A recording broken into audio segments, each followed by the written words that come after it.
What's going on? Welcome to the Tour Junkies Golf Show on the Better Sports Network. DB here, Pat Perry with you, and it's a weird week. It's Zurich week, Pat. It's Yes. the team event in Louisiana, TPC Louisiana. We said last week that that this is a weird week, and we said that it's a unique event from a handicapping standpoint. Um, and we're not, we're gonna talk about it a little bit here in a couple minutes, but we're gonna have some fun on today's show and talk about some other stuff. We're gonna talk about some leading PGA Tour storylines so far this season. Also, you know what's coming up, Pat? This time of year, it's member guest season. Member Yes. guest, member. Your club's having events, maybe. We've had some experiences with that. We've got those upcoming on the horizon. We're going to talk through some keys, some things you need to know, be prepared for to optimize your member guest or member event. Going to talk maybe a little PGA Championship futures. I don't know. We'll get into all kind of weird stuff. This is a grab bag of a show today. We could go a number of different places because it is a Zurich week. But we are going to talk about it a little bit. But before we do that, we got to recap the Heritage because the Heritage was electric. It was a lot of fun. I thoroughly enjoyed watching the end of it, despite not having Matthew Fitzpatrick on my betting card or you necessarily having Matthew Fitzpatrick on your betting Or card. not that we know of. I mean, You forgot to put it out. you got to, I mean, who knows? Maybe I did. Maybe I didn't. I don't know. Step one of touting 101 Yeah. is actually put out a play. That's Yeah. usually where they start. But it was an interesting event for a number of reasons. I think first off, let's say this. I'll say this. I was not excited about it on Monday, the Monday after Masters, or really maybe even the Tuesday after Masters. I was kind of like, man, I don't know that this elevated event thing, immediately after a major is a good idea. And then you were hearing the rumblings from like Jordan Spieth talking about how he was kind of tired, and you heard John Rahm say he considered skipping but thought about the kids. Rahm loved the kids, which is great to see. You had the Rory WD, which we'll talk about here in a little bit more extensively.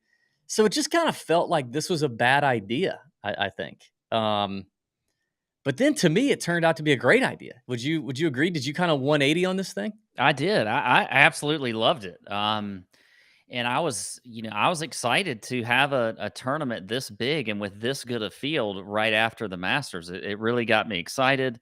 And then on top of it, you know, as we've had with a lot of the events on tour this season, it was a great finish, Yeah. Not just the elevated events, a lot of the events on tour. I mean, it was fantastic. So, it definitely delivered, and, it remains to be seen whether or not they'll do this again next year as far as back-to-back after a major, but, I didn't mind it at all. And at first I did. I was like you. I was totally against it. I was like, "What? How are they gonna do this? These players are tired."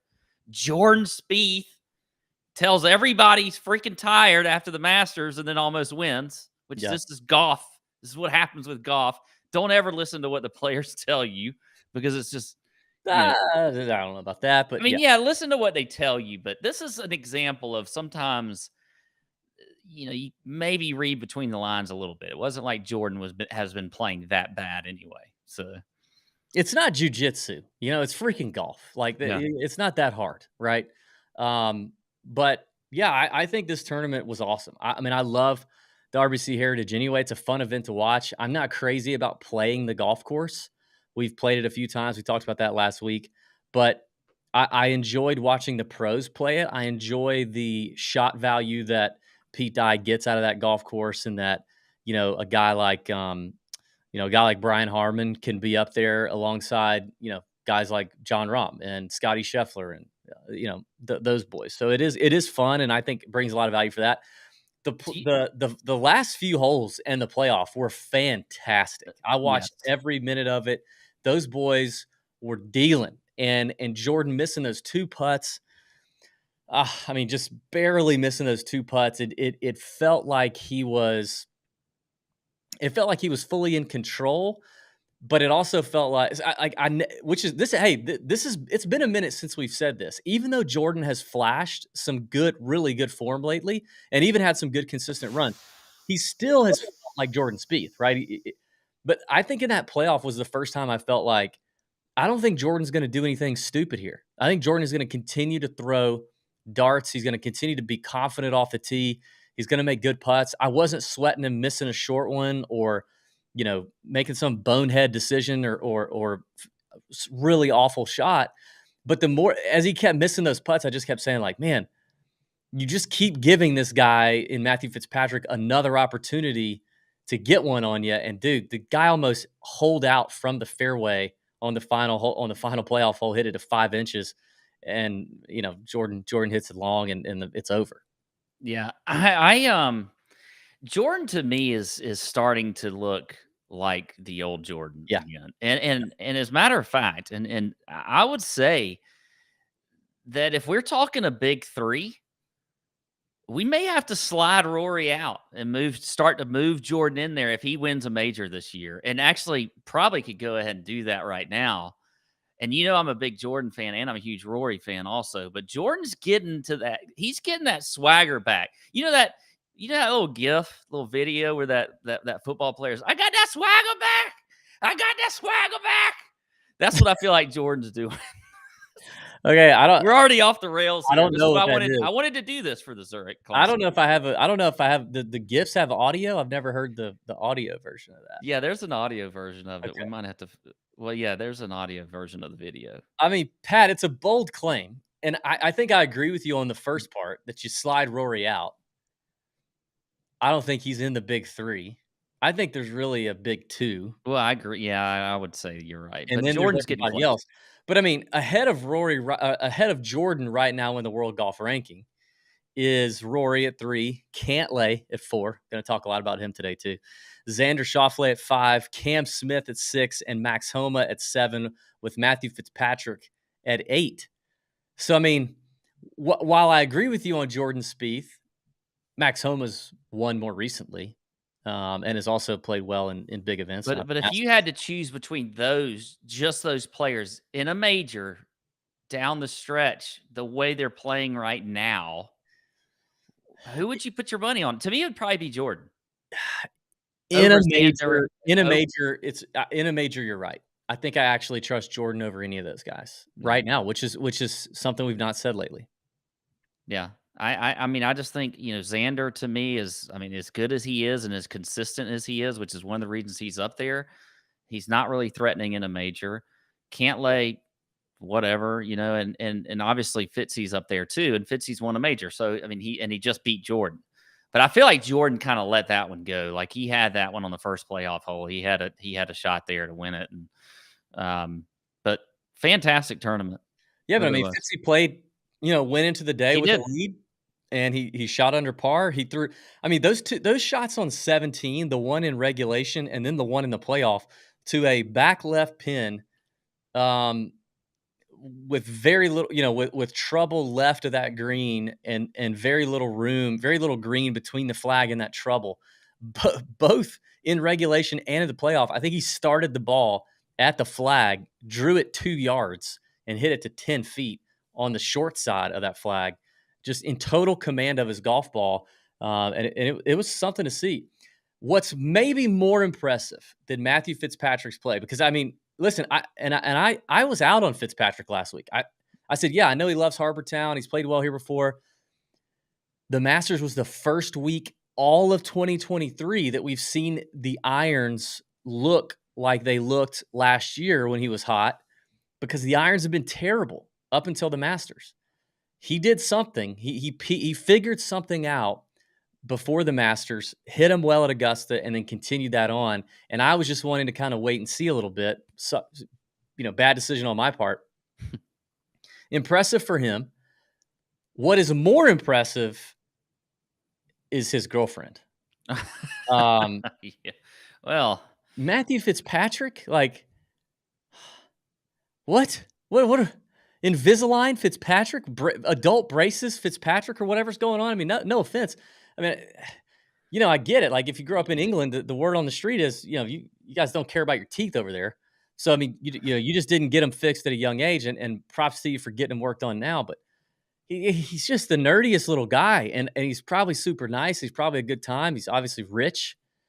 That doesn't hurt, but jeez, like I mean, Fitzy could have some game you just don't even know about. I mean, it helps when you're carrying a U.S. Open trophy around. there's plenty of guys that are doing that. I mean, I don't know. But it's impressive. Like, I don't know if if I'm Fitz's agent, I, I think I pull Fitzy aside and go, listen,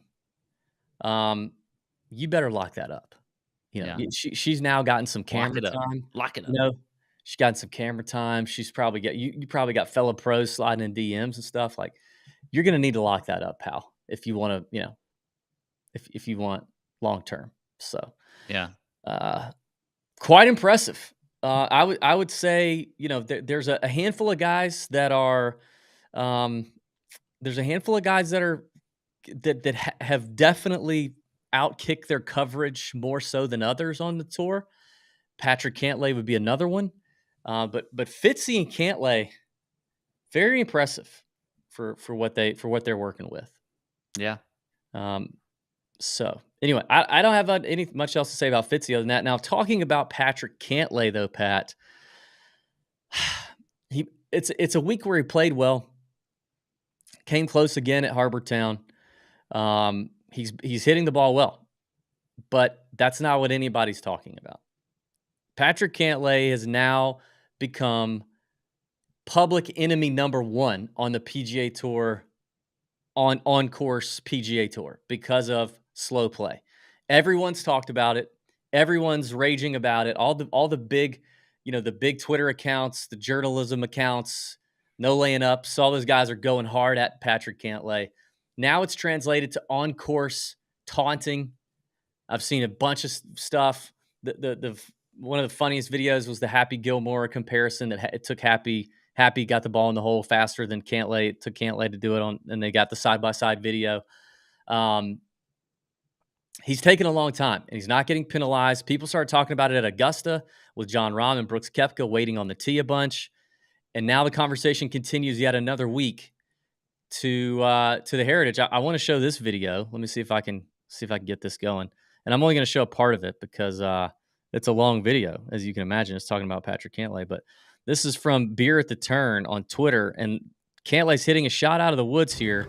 My man's got his timer started from when he walked up to assess the lie. He's already at 1:30 here. Okay.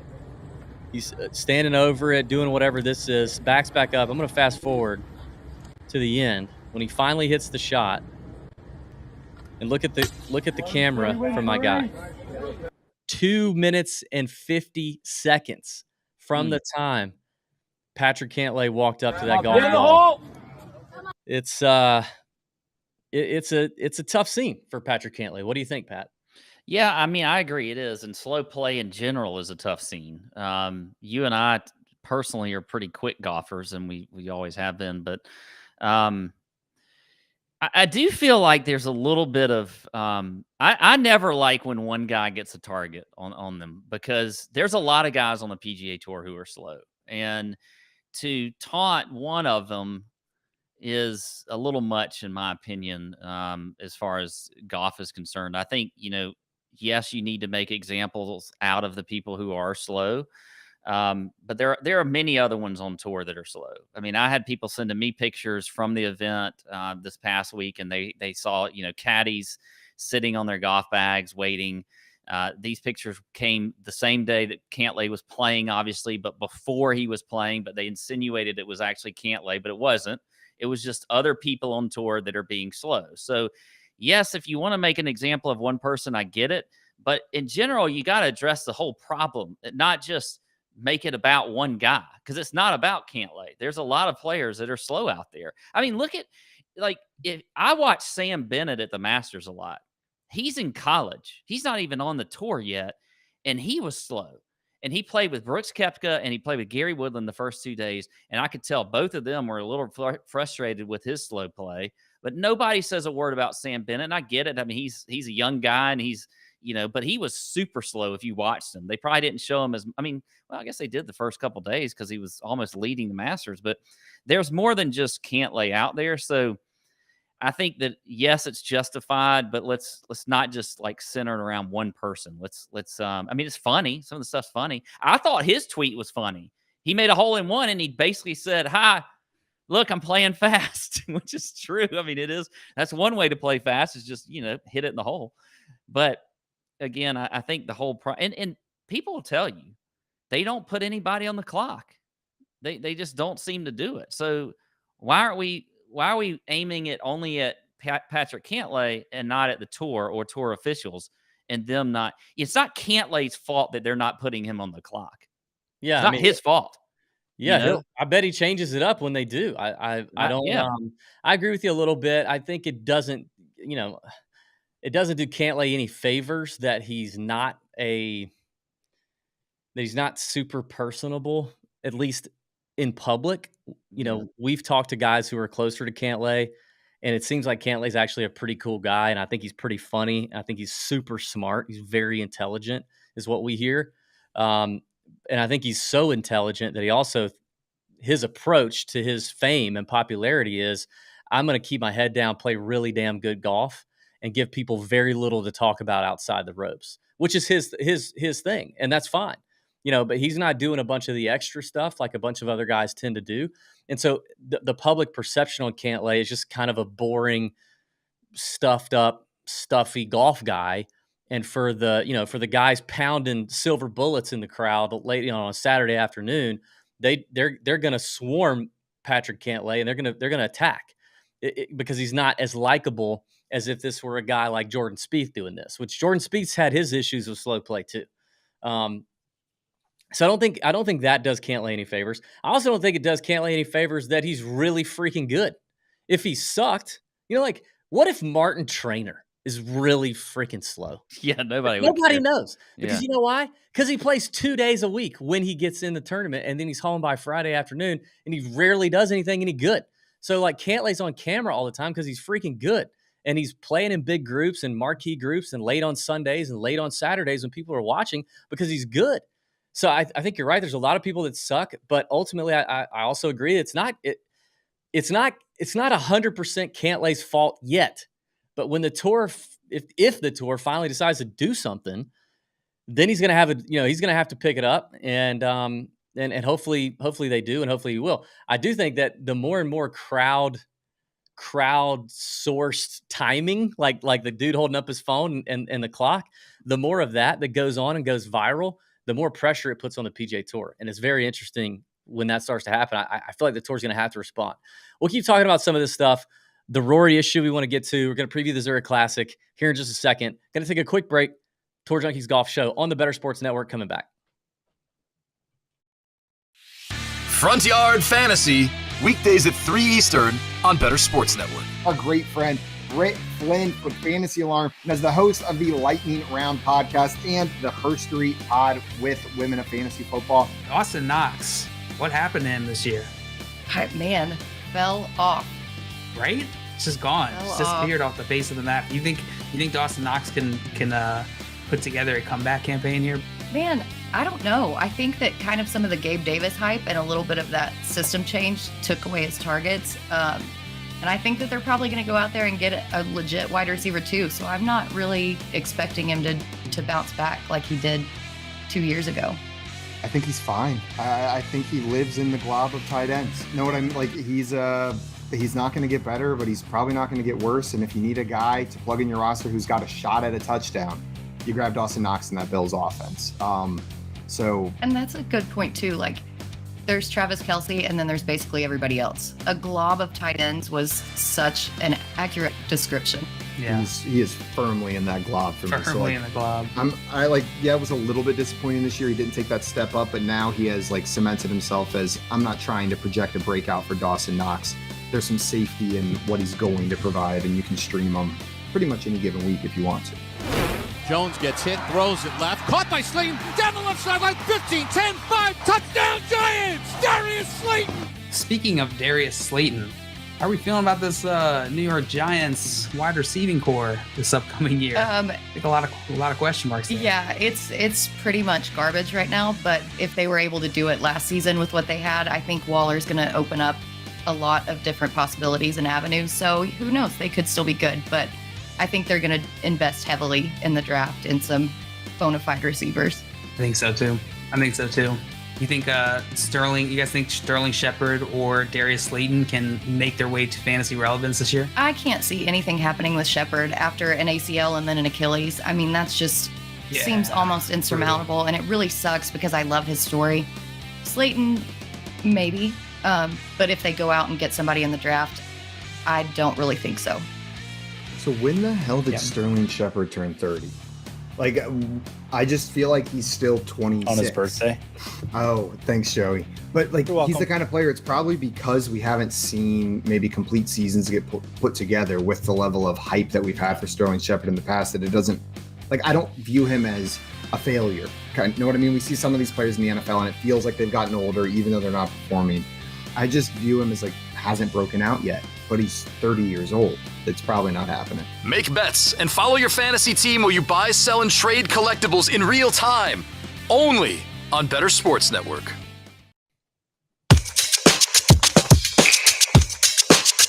Making you money in daily fantasy sports and golf betting. Tour Junkies on Better Sports Network. Fantasy Alarm has all the fantasy football and betting content you need to prepare for the NFL draft and the upcoming season, featuring Britt Flynn's mock draft, rookie scouting reports, NFL team needs, player projections, Discord chat, and more. For a limited time, get the complete NFL package plus DFS playbooks for all sports at an additional 20% off the already discounted annual price with promo code NFL Draft at fantasyalarm.com. That's promo code NFL Draft at fantasyalarm.com. Tons of good stuff coming out of Fantasy Alarm, and I can't believe we're already talking about the NFL again. Good God. Draft is coming up. Going to be a lot of Bulldogs taking in that draft, baby. Once again. All right, let's talk a little bit of Zurich before I want to get to some other storylines so far this year, including Rory skipping and stuff like that. But I do feel like for those degenerates that want to know a little more about the Zurich Classic and, the format and why we say it's weird, we got to talk about it. First of all, here's what you need to know. It is a team event, 2-man teams. There are 80 teams at the Zurich Classic. The winning duo each receives $1.5 million and 400 FedEx Cup points, including automatic entries into the PGA Championship, next year's Tournament of Champions, and the Players. So a lot is good and about this thing if you win it, and there's a lot of players in here that could use a boost in all of those categories. There's also some, there are some names in here. It's not that this course or that this tournament doesn't have some name value. The format, here's what you need to know. So it's going to start on Thursday, and Thursday is 4-ball, aka best ball. So every player in the group is going to play their own ball, and the team is going to take the best score. So if me and Pat are a team, Pat makes a bogey, I make a 4. Our team score is 4. On Friday, they're going to go to foursomes, which is alternate shot, which is exactly what it sounds like. I might tee off on the even number holes. Pat teams off on the odd number holes. We hit a shot, and we alternate as we get into the clubhouse. I love the alternate shot. It's a fun format to watch. I will say that makes it interesting to me on a Sunday for the Zurich Classic.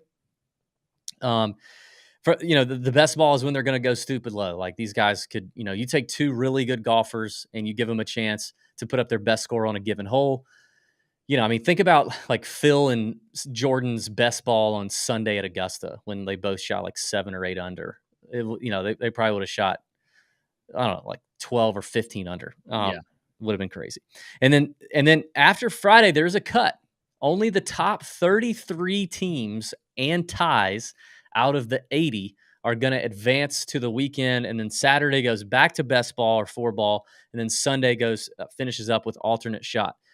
We're playing at TPC Louisiana, which is a pretty popular or long-time golf course we've been familiar with. Before it was a team event, it was a pretty run-of-the-mill, very average individual event. It's another Pete Dye design around 7,400 yards in Avondale, Louisiana. It's another kind of positional course, second shot around the green, kind of typical Pete Dye stuff. Definitely some hazards like bunkers, water, trees in the fairways and at certain points. All that kind of stuff. Your defending champs are Cantlay and Xander, the 2 best friends, Patrick Cantlay, Xander Schauffele. But you got some strong teams in there that are playing well right now. Colin Morikawa and Max Homa, aka the Homakawa team, as they've dubbed themselves, with LA Dodgers jerseys that look like a baby name announcement. Yeah, like that's they're exactly telling what you. it looks like. It's very strange. I don't know, Tony, if we could get that picture, I just think that picture is just worth roasting somehow. I should have told you that before we started. But let's see. Who are some other notable teams in here? And I want to go through some of the weird teams here in a minute. But you have Sung J M and Keith Mitchell. Very strange pairing. Very strange pairing. The first time those two have paired up. But they have some sort of behind-the-scenes affinity for each other as buddies. And that's going to be a fun one to watch. Yeah. Well, you got Tom Kim and Siwoo. Tom Kim and Siwoo. I mean, gosh, dang it. That is as electric as it gets. I hope they win. I'm going to go ahead and tell you. I don't think it's as electric as it gets. I mean, obviously, Siwoo Kim is the peak electric. Tom is sneaky electric. Tom, you're 100% right. Tom is sneaky electric. If you had to put one guy over him, though, would it be okay, most electric on-course player, Tom Kim. What about Sahith Theegala, who's paired up with Justin Suh? But also, don't forget Harry Higgs. What if Siwoo and Harry Higgs, would that be too much electricity? Would they not allow fans to walk around because the radiation could affect too many people? Yeah, that could be a problem. But Tom Kim is electric, and we saw a lot of that electricity out of the South Koreans at the President's Cup last fall. So that is going to be a great group, and I am 100% with you. I hope they absolutely kick everyone's ass. Yeah. Other cool teams, I don't know. Our buddy Joel Damon, Denny McCarthy. What about Joel and Siwoo? Joel and Siwoo would be a great pairing. Yeah, that would be a good one. Anyway, so the reason why what's the reason we don't like this tournament, Pat? Why don't we like? Well, I mean, we kind of get to where you're used to, your normal. We got the Homakawa picture though. If we want to, we got it. Yeah, let's bring that up real quick. Good God, I mean, this is just There's the baby announcement. It's it's two dads. They're having a son, they've adopted or whatever, and they're naming him Homakawa. And this is how they tell the family. It's just so weird. Yeah. What are the beads for? It's Louisiana. It's Louisiana. Oh yeah. Okay, I forgot. Yeah, they throw the beads at the. Which parade. I mean, I feel like it's very cliche. I'm sure Louisiana. I don't know if Avondale. I don't know how close that is to. Well, we're also past Mardi Gras and everything anyway. I mean, that's so if February. you live in Louisiana, are you just constantly inundated with bead references? I guess. I don't know. Yeah, it's a tough one to handicap for one. I mean, you don't know how these teams are going to interact together. A guy, you look at last year's champion with Cantlay and Schauffele. I mean, obviously they were, they're two top 10 players in the world. So it makes sense that they could win. But it is just one of those, it's very hard to handicap. But, another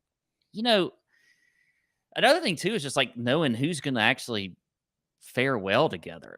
I feel like when Kiz and Scott Brown play together, and they almost won it that year when Kiz chipped in, and they ended up. And Smith and Jonas Blixt. Can you believe that? Jonas Blixt. God. Hitched himself to Cam Smith and got himself another win on tour. Isn't he in the field? I think Jonas Blixt is back in the field. He's obviously not playing with Cam, but Kiz and Scott just, they felt like a good pairing that you could bet on because they play a lot together in practice rounds and things like that. It's hard to know though, who are the guys that are going to play well together. But and then you get a format best ball. These guys, you're right, they're going to shoot 10, 11, 12 under. But then when you get to the alternate shot, that's where if I'm really looking in and diving into trying to find a good pairing that I think can win, I want to look at both those guys' strengths and weaknesses and see if they pair up well together. Now, I haven't really looked at this field, and dove into it from that standpoint, but those are the ones, that's where the winner comes from, I think, is the two that can carry each other in an alternate shot format and sort of pair, sort of play off each other's strengths and weaknesses. That's what, to me, I would be looking for if I'm trying to pick a winner, especially if it's outside of the favorites. Yeah, you just don't know, like, that's the thing is, I mean, golf is already just has so much variance, and then when you do something like this once a year with random ass teams and pairings and, just such a random format, it is it's just one that you're probably just better off saving your units, saving your bankroll. Is this the member of the PGA Tour or the member guest? Like, which one would you say it I is? Like, think what's it closer to? predominantly it's a member situation because a lot of them are members, but then there's definitely that guest element because this is a team I wanted to talk about. Matt Fitzpatrick, who we were just talking about bringing Yeah. on his brother Alex, who is a really good golfer, like Mhm. exceptionally good golfer, and who is trying to turn pro. Brooks Koepka We saw Brooks Koepka. yeah. Yep, we saw Yeah. Brooks Koepka bring little bro Chase Koepka along in years past. Mhm. We've got, I think there's somebody I was looking at earlier. One of the worst teams, Michael Thompson, is bringing Paresh Amin, who apparently Paresh was a military guy. He lives in Sea Island with Michael Thompson. Apparently, they're really good friends and they do a lot of shooting together, like guns, like gun range stuff. But apparently, Paresh is like tried to do it on mini tours, but he's never made a cut on a mini tour, and he shot like in the 80s a couple times. So it's like from that side, it feels like a member guest or like a member Make-A-Wish kid situation where you're granting your buddy's wish of playing an event on the PGA Tour. And that part I don't like. I wish the tour was a little more restrictive on. Yeah, like you could. I mean, you got to have a certain handicap just to qualify for the U.S. Amateur. By the way, Jonas Blix is playing with David Lingmerth at 200-1 right now. Watch them win because David Lingmerth has been playing well. I mean, little David Lingmerth has been hot. That is true. He has. So anyway, I think it's a little bit of that. Let's talk about a couple of these other teams I want to How about Daly and Duvall? John Daly and David Duvall. Like, yeah. I mean, come on. That's at least that reminds me of like the Jay and Bill Haas played together, although that's kind of young and old. This is just two olds. To me, it's like when there's FedEx Cup points and $3 million split up between the winner, why are we even doing that? Like, why don't we take a guy? Why don't we take two guys or a guy on the Korn Ferry Tour who's really close to locking up a tour card, or or one of these special temporary membership guys? Like I know Ben Griffin is playing with Ryan Gerard, his teammate at North Carolina, and Gerard's either locked up temporary membership or close to locking it up, and this will help him. Like, why don't we do that or take some rising up and comer star that ranks somewhere in the PGA Tour, one of their 50 million rankings they do. Like, do that instead of the John Daly, David Duvall thing, which, I mean, I love John Daly, cool. Like, but I mean, I just don't like it. It's not, it just makes the event just seem chintzy and stupid. I got a couple teams here that I think if we're going down the odds board, obviously Siwoo Kim, Tom Kim, 14-1, unbelievable. I don't think there's any chance in hell you bet Xander or Patrick Cantlay that team at 3-1. As good as they are and as good as they're playing, 3-1 is ridiculous. I'm seeing the Kim, the double Kims, the Kim squared at 17-1. Oh, I'd pound that. Pound it. Yeah. I think an interesting group is Taylor Montgomery and Kurt Kitayama. Mm-hmm. Two really strong players right now. And you got a great putter in Montgomery, who I think that really helps you. Both hit the long ball. Both hit the long ball well. Kitayama's a better iron player, but I think Harris English and Tom Hoge are sneaky at 30-1. Hoge won that QBE shootout with Sahith Theegala in December. Harris English has been playing better lately. That one's good. We already talked about the Fitzpatrick bros. What about the Davis Riley Nick Hardy combo at 45-1? A couple young, just strong, young bucks out there with great swings, just strutting around like peacocks. I like it, but do not sleep on the Europeans over here and Thor Bjorn Olesen and Nikolai Højgaard. Come on, man. Olesen, I don't know if you know, he's been playing. He's kind of come back into form since he came back. Was he in jail? Yeah, he went to jail. Yeah, he won a golf tournament this year, I believe. Yeah, didn't he do something on an airplane? Tony, what did Thorborn Olesen get in trouble? I swear he got in trouble for something on. I think it was like harassment, public indecency or something. Yeah, harassment of a. Yeah. Anyway, Drunk on a plane and harassment. Okay. Well, Oh, dude, is that a country song or is that what he did? Oh no, that's what he no, did. that's what he did. Um, I've done one half of that. well, I mean, but I mean, so do have you a lot want of to clarify which half you've done just the for drunk on a plane Okay, part. okay, But go ahead. Let's just go. Let me clarify. So okay, another group that is near and dear to my heart because they're members at my club. Luke List and Henrik Norlander both pairing up, a couple of guys living in Augusta, members at Champions Retreat. Would love to see those two do it. You know, both good guys. Henrik could use the points and the status. So they're at 75-1. They play a lot together here at home. So I don't know. Other than that, man, I don't care. yeah. I don't care. Okay, cool. What Liv's going on this week too, Pat. You know, obviously they strategically made their schedule to the point where, they're playing at they're playing during the time of the Zurich. So they're in Australia, in Adelaide, Yeah. which I'm happy about because we have some Australian Tour Junkies fans, and we have a couple of them specifically in our Discord. Shout out to Aussie DB and Michael Caridi. They're both excited to bring professional golf and some of these big names that they've been watching for years, bring it down under to Australia. And I think that's great for Australia. So I'm excited for them. I don't know anything about the course other than we've heard it's kind of a typical Sandbelt Australian style situation. And, I think that'll be good. I don't know how much of it I'll watch because of the time zone difference. They're all in the future over there. So, Yeah, I'm interested in, I guess, seeing some of the follow-up play of some of the guys that did well at the Masters and just kind of seeing what they're doing. So, but and I like playing in locations like Australia, and I have not heard much on this course, but I hear it is a good one. So, yeah. We'll see what happens. Yeah, there's so much good golf in Australia. I think they have a lot of golf fans. There's obviously a lot of Australian representation at LIV. I think it'll be pretty electric. Listen, for all the Aussies we've talked to, none of them give a rip about why players went to LIV. None of them. No, they don't care at all. I said this before. Like, I don't mean this offensively. But like, as a nation, Australia's pretty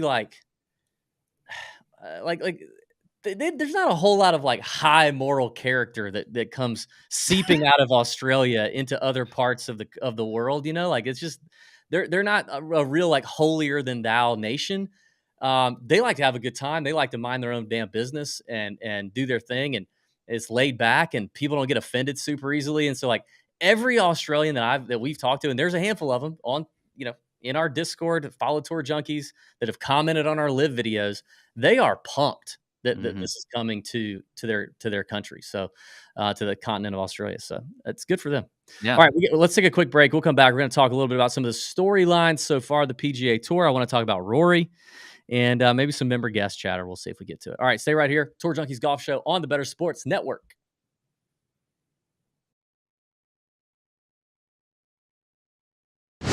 Better Cast. Russell Westbrook and Kyrie Irving need to worry about the action on the court and leave the fans alone. Has the NBA gotten this soft that for the second time in a few weeks, Kyrie Irving has had a fan ejected from a game because he didn't like what they were saying in the audience? Russell Westbrook did it as well this week too. If I was to say NBA player has fan ejected, most of you would guess it was either Russell Westbrook or Kyrie Irving. These guys are so super duper sensitive. Worry about the action on the court, Kyrie. Russell Westbrook, not even sure the Clippers really want you there. Here's the deal. When you worry about and focus on what's going on in the court, you don't hear what's happening courtside. Now, referees also do a better job. Earlier this season, Shannon Sharpe literally challenged a player on the court. His whole team came over, family members came over, and Sharpe wasn't ejected from the game. But now the everyday common working fan that pays his money to come to the stadium makes a joke about Kyrie Irving and he has to leave. Adam Silver, do not let this continue. And NBA players, stop being so soft. For more better content, visit bettersports.com, at Better Network on Twitter, Instagram, YouTube, and TikTok.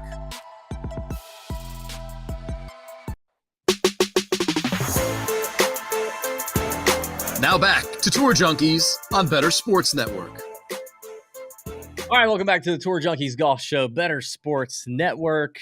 Pat, we talked about the RBC Heritage, some of the big storylines, but we just kind of glanced over co-commissioner Rory McIlroy.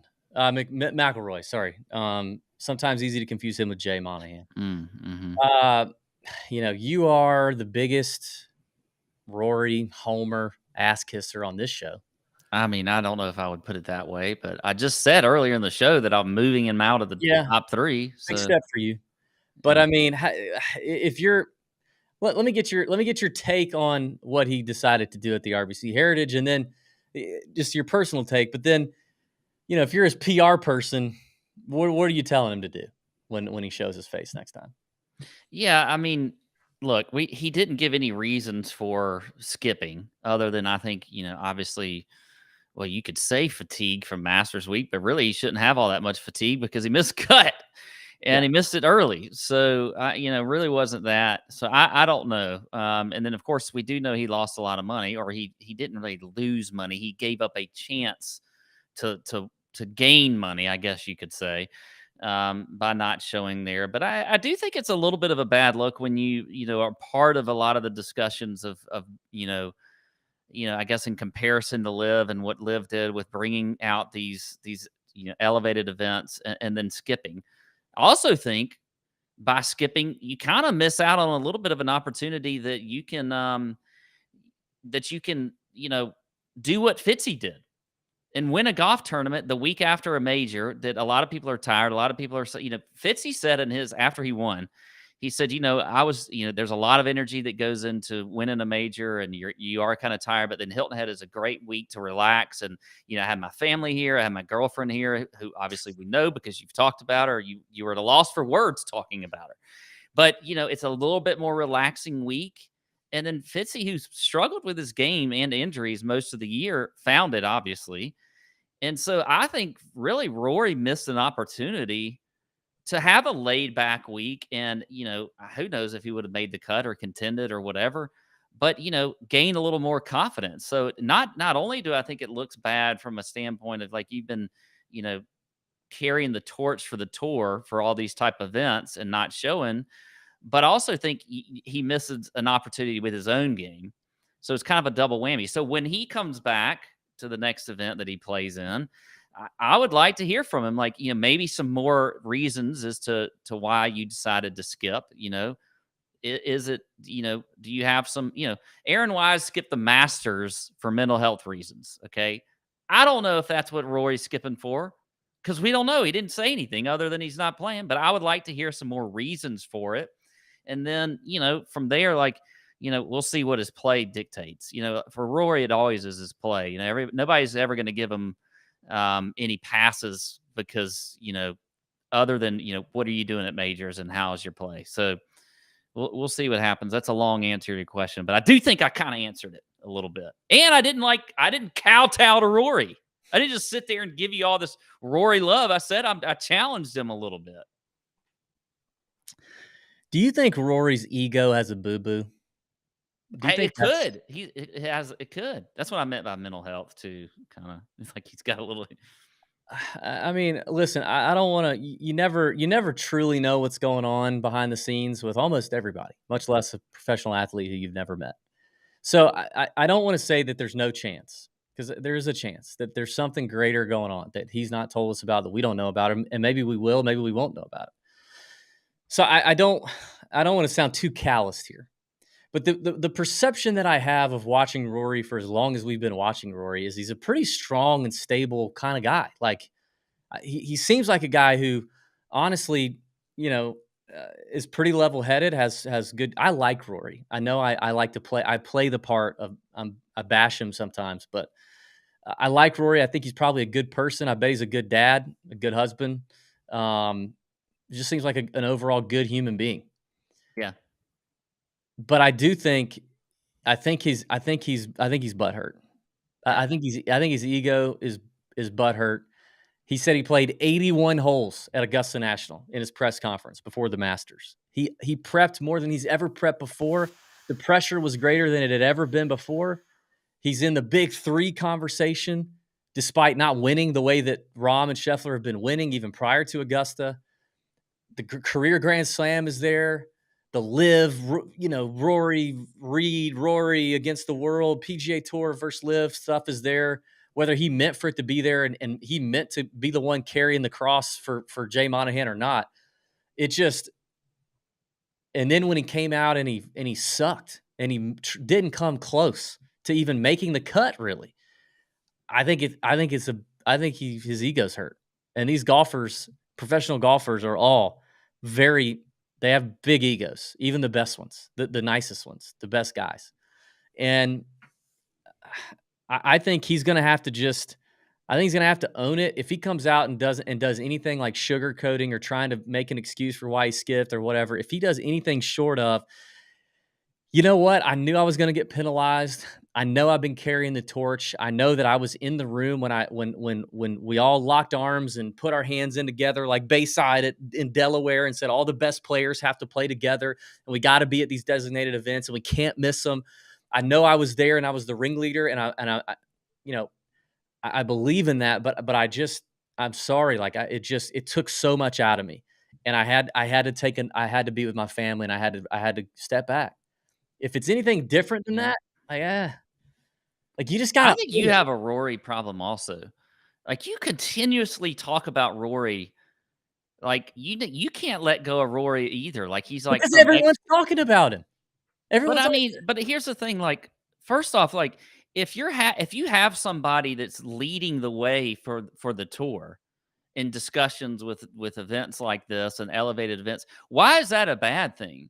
Like, why should there not be somebody like if Rory's not going to step up and elevate the tour in a way that he's done or helped or perceived to have done, because a lot of it's not just him, it's the perception that people, the media or whoever else may say that it is, and he's like you said, the co-commissioner and stuff like that. You said that. Rory didn't say that. So, like, why is that a bad thing? Because the tour's elevated, the events are elevated. Like, who else was going to do it? Because Tiger's not playing enough, right, to do it. He's not out there. He's not in the arena like Rory is. So who else is going to be the one to do it? So, and why is that a bad thing for him to help try to lead that charge for the tour? That's kind of the problem I have. Like, I feel like a little of this is undue criticism of Rory, and it's also, on the other hand, it's undue pressure he's put on himself. I don't think he should show up to do the Master, prepare that much for the Masters. I think he should show up kind of like Fitzy did this week for the Heritage, and just kind of like treat it like, hey, whatever happens. Show up on a Tuesday and then play and see what happens. But there's a lot to it than just Rory, I think, and I commend him actually for what he's done in a lot of ways. I don't necessarily criticize that. I do think though that the questions when you do skip it like he's done this week, because you're the one that's is sort of carrying that torch, do need to be answered, and I think he will. He's always been candid with the media. He's never like, if you ever listen to a press conference with Rory, he never like really like minces words or anything. Yeah. If you ask him the direct question, he will answer it the way he thinks, in his head. Listen, I hear what you're saying about Rory. I do think that some player or two players had to step in and start being a voice from the player's perspective last year when the Live thing was going down. I think Jay Monahan didn't get out there enough. He did his things, but he wasn't out there enough. But because it was a constant, just inundated with questions about Live and handling Live, and he wasn't out there enough, somebody had to answer it, and Rory stepped up and did it. And so I do respect that. I get that. I think, I get it, but it's like having the guy on your, I played baseball in high school, like your senior captain, upperclassman going, hey, before baseball season, like December, January, like we're going to be here at the school before school, senior led, weightlifting. And we're all going to be here 3 days a week, 5 a.m. at the gym. We're going to lead the weightlifting, because we got to get ahead of this thing. And then that senior classman skips. It doesn't show up.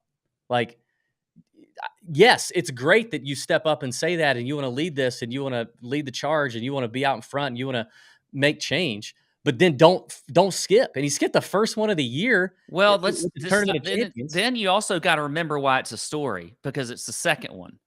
Because we aren't even talking about, and I don't know, Tony may know, but I'm sure there's been other players who have skipped one this year. One. The story is the story because it's the second one. Because he skipped the Century, which in a way, I mean, I may have forgotten that was was an elevated event, because I feel like it shouldn't be, and he never plays in the Century anyway. No, he doesn't. But that was the whole. That's what I'm saying. Like, he was in the meeting in Delaware, locked arms with Tiger, and said, "I know that some of these are events that we don't all play, that we don't put on the calendar, but we've got to agree as a whole to put our hands in and say we're going to make exceptions. We're going to go to places we normally wouldn't go to for whatever reason, whether we don't like the course, whether we don't like the area, whether we don't like where it falls in the schedule, whatever." We're going to all say that for the betterment of the PGA Tour, we are going to show up at these events because the cachet that it carries when all of us play together is so much greater. If you're going to do that, then you got to show up.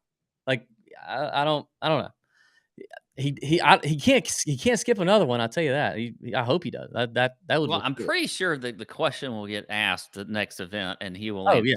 We'll I'm know. guessing. I'm looking at the schedule. I'm assuming he'll play at Wells Fargo. Which is because he's won there before, so I'm sure. Yeah, Quail Hollow is a great place for him. So you have the Zurich this week, then you have the Mexico Open the week after, and then the Wells Fargo is the first week in May.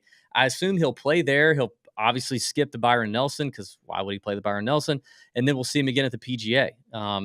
So I mean, we got the PGA Championship in 5 weeks. So I would assume we see him at the Wells Fargo, and obviously that'll be a question he'll have to answer. And I'm guessing there's a couple of tour pros that will also say something to him, that have a good relationship and, and be like, hey, before you have to tell the public in a press conference, like, what happened, dude? Like, where were you?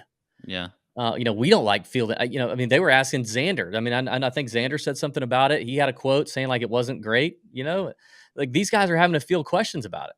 And that's annoying when it's your team captain, right? It's the upperclassman. It's the leader. It's the guy with the C on his chest and who's been there, all this time, and he's led the way. I don't know. But speaking about kind of where we are in the elevated events, RBC was the 8th elevated event this year. John Rahm and Scotty Scheffler won. Is this right? 5 of them? They won 5 of them. If you count the Masters, which is an elevated event, but Rahm wins the Century, the Genesis, and the Masters. Scheffler wins the Waste Management, the Players. And then, dude, I mean, we didn't talk about Scotty Scheffler, but Scheffler's ball striking at RBC Heritage was still incredibly good, and nothing went in the hole for him. It was one of his worst putting weeks I think we've seen in a long time, but still just hit the ball amazing. Kurt Kitayama won the Arnold Palmer. Sam Burns won the match play. Fitzpatrick wins RBC. So that's kind of where we stand with the elevated events thus far. I don't know, is Wells Fargo an elevated event? Tony, can you tell us that one? Is Wells Fargo the next elevated, and then the PGA? Obviously, the PGA is a major, but I know Mexico's not. Obviously, the Zurich's not. I know Byron Nelson is not. So I would imagine. Yeah, Wells should be. And then you have Colonial right after. I could see them elevating Colonial. Well, no, because then they're going to elevate Memorial. Jack's Place at Memorial is going to be for sure elevated. I know the Travelers after the US Open is elevated.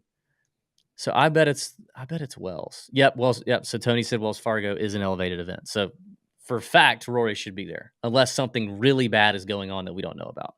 Yeah. I mean, what are some other storylines you think so far through this year and these elevated events and just kind of overall takes and what we're going to see?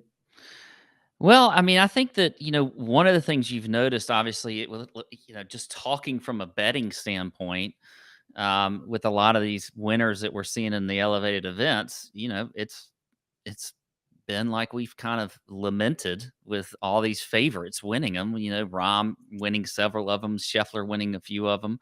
And then, you get, kind of mid-range Sam Burns, you get long-range Kitayama. more mid to short Fitzy. So I think in general, it makes me think, that trend will continue the rest of the year as far as the elevated events. I think, you're gonna, if you're putting together your betting card for, these events with, guys, a lot of the guys in the top 50 in the world, you're going to want to lean more towards the favorites, or at least the top half of the board. You're going to get an outlier like a Kitayama, as we've seen. But for the most part, if I'm like trying to be smart, I guess you could say, with your money, you're going to have to look at the shorter odds guys or mid-range. That's one of the things I've, and really this year in general, it's kind of as we get into the, the next, major, that's one thing I would say. Yeah, and you might think, oh, well, the Mexico Open next week is not an elevated event. Maybe we could have a long shot situation, but Jon Rahm has said he is going to come back and defend his title. Yeah. To the Mexico Open. Last year, Jon Rahm finished 17 under, one shot ahead of Tony Finau, Kurt Kitayama, and Brandon Wu at the Mexico Open at Vedanta Vallarta. Last year was the first time we saw that golf course. We'll obviously preview it fully next week. It is a full field event. Be a lot of unknown names and long shots potentially after Jon Rahm, if he's not, but I mean, he's clearly going to be the favorite, and he's probably going to be 4-1, 5-1 to win the thing. I mean, could you see, we just got a couple minutes left here. I mean, and could you see a little, did you see, or did you notice, pay attention to any sort of hangover from the Masters with Jon Rahm, at the RBC? He finished 15th. For the event, he gained 0.72 strokes off the tee. He gained strokes on approach. He was one of the best approach players in the field. In fact, let me look at that. I think he might have, for the event, I'm sorry, he was the best. Oh, no, he wasn't. He was second. He was second in approach overall, but the guy who was first, Davis Riley, missed the cut. So of guys who made the cut, Jon Rahm was head and shoulders the best iron player, approach player in the field, which is still super impressive. He lost strokes around the greens and on the putting surfaces, but do we think we're going to see any sort of hangover from Jon lingering into the Mexico Open next week? I do not. I mean, Jon is obviously a super competitive guy. I mean, we see that with his personality in general. I mean, he's fiery on the golf course, but it did feel like this was a little bit of a victory lap week for him. I know he wants to win, but for me, like, it was like, hey, I mean, he even said it, like, I want to be there for the kids, like he literally was like, he's out there, he's playing well because he's Jon Rahm. He's the best golfer in the world. So he's going to finish in the top 15, but it's a relaxed atmosphere out there. A lot of people love to go to that tournament. It's at the beach. So it was a victory lap as far as I'm concerned. Yeah. He'll rest up this week and probably be ready to defend his title in Mexico. And Jon loved the kids. We know that. Jon and Trick Daddy love the kids. Mm-hmm. So listen, Zurich Classic, enjoy the week. Watch the team golf. It's something different, but save your units. Just save them. We got a long stretch of golf to come. The summer's full of great events. And keep coming back here on the Better Sports Network for the Tour Junkies Golf Show. We will be back next week to break down the Mexico Open. Have a week. See you. Out.